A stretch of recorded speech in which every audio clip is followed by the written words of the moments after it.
Initial reaction. We just got reports as you were coming on that explosions were heard over Abu Dhabi and Dubai, which was a surprise because the base we know of in the UAE is in Abu Dhabi. And my girlfriend also said, Maria, I just heard something. She thought it was fighter jets. And we have the entire Gulf that was struck by Iran. We have, I think, the sixth wave of missiles heading towards Israel. Your reaction on what we've seen so far?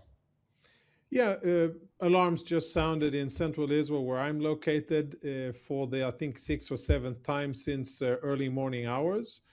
Luckily, so far, I'm cautiously saying this, knowing that this is a reversible situation, but so far, we don't have casualties in Israel. The air defenses are working.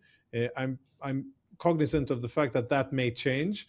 But what we're seeing is the Iranian regime really lashing out, trying to hit targets all over the region, trying to ignite this or make this as a regional war. So far, not very successfully, but Iran getting condemnations from Saudi Arabia, the UAE, Qatar, Jordan, and of course, Israel and the U.S. The bottom line here is that it's still, early hours, but I understand that the initial Israeli-U.S. attacks in Iran appear to have been successful against various military targets and against various political and military officials. We do not yet have confirmation whether Ali Khamenei himself was eliminated. The Iranians claim that he wasn't, but I'll believe it when I see it. I have pretty solid intel that suggests that the commander of the IRGC was indeed eliminated, and other senior Iranian officials, but we'll have to wait for official Israeli or American confirmation.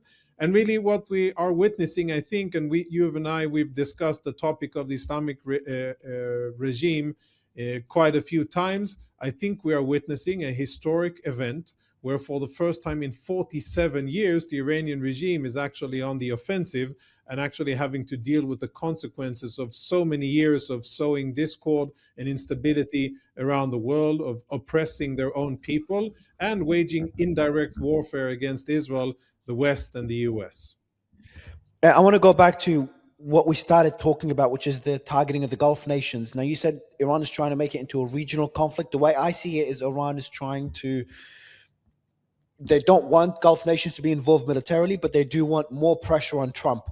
Does that surprise you first as a strategy? Because I was surprised they started striking Gulf countries from the get-go. It seems it was always part of the plan, rather than starting with Israel and slowly escalating. But at the same time, this is existential for them. It's pretty clear, at least for me, this is a regime change operation. So what do you make from a strategic perspective, the targeting of Gulf nations? Is that expected? I think it indicates panic and weakness. I think it's a move that I would have anticipated to happen much later.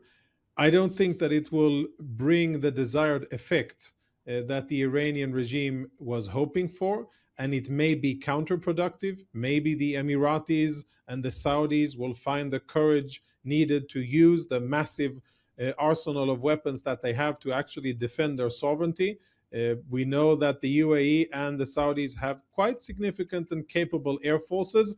It'll be interesting to see if they'll find the political will to actually use it and defend themselves, and that'll be quite interesting.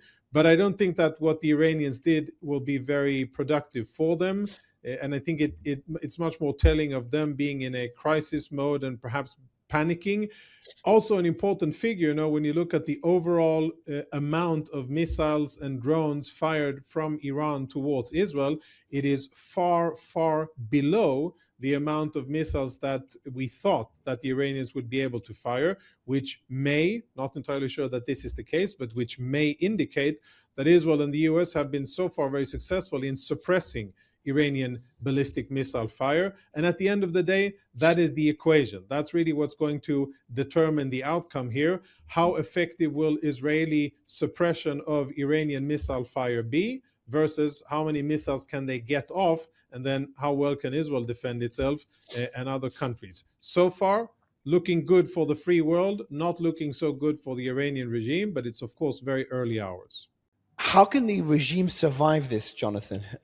What options does it have? It have a war of attrition. Obviously, there's pros and cons to that. Depleted munitions on the western side, on the Iranian side, having people protesting and seeking regime change internally. That's number one.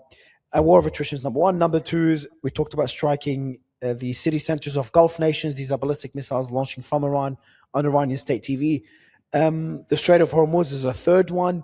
These are the only three options I can think of that Iran could leverage to be able to, I wouldn't say win this war, but just survive this war. Anything else they could do that we could be on the lookout for? Maybe they could, pray for the US president to change his mind, but I don't think that's going to happen.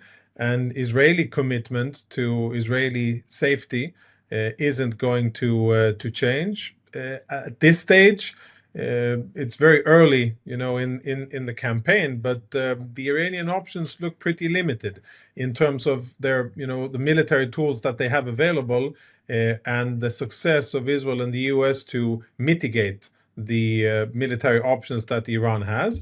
But we are talking about a large nation with about 90 million people, with very large security forces, a country that has been, weaponized for a long period of time, and a regime that has shown a very clear preference for theological extremist goals over the benefit of the Iranian people. Why is that important? Because it means that this regime, if being forced to choose between the future of Iran, the ability of Iran to continue to exist as a nation, or their own survival, they will probably try to do not what's good for Iran, but only what's good for the regime, even if it means very bad things for the people. That worries me, that the Iranian regime will drag Iran down further. That is of a concern, and I share your concern about civil war or significant civilian unrest. I think that's a concern as well. That's why I think it's very important that U.S. and Israeli operations are swift, decisive, very strong, and that they're coupled with with local activities on the ground by Iranians that are actually, when given the opportunity, able to launch this a massive movement against the regime when that is applicable. And speed will be very important, momentum will be very important, and of course, once we will get information about the situation of the so-called supreme leader and other key officials, Oh, that will be the supreme leader said he'll be speaking on TV shortly, and he's still alive. That came out while you were having technical issues. Now, I'm not sure whether it's okay. pre-recorded or not. I would guess he's still alive, but obviously it's impossible to verify.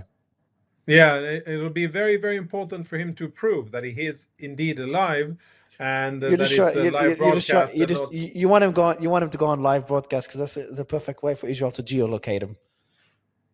That too, but I think it's really important for him.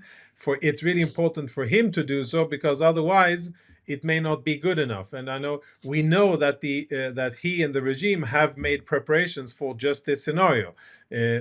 So maybe there's a pre-recorded video that was done 2 weeks ago, where he says something to the like of, we just sustained this aggression by Israel and the U.S., and I'm here and I'm fine, and the dear Iranian people can rest assured that we will continue to be in control. I wouldn't be surprised if that was the bottom line of the message, but if I don't see and confirm that it's live, then I'm not sure how convincing it'll be for the Iranian people. But we'll see.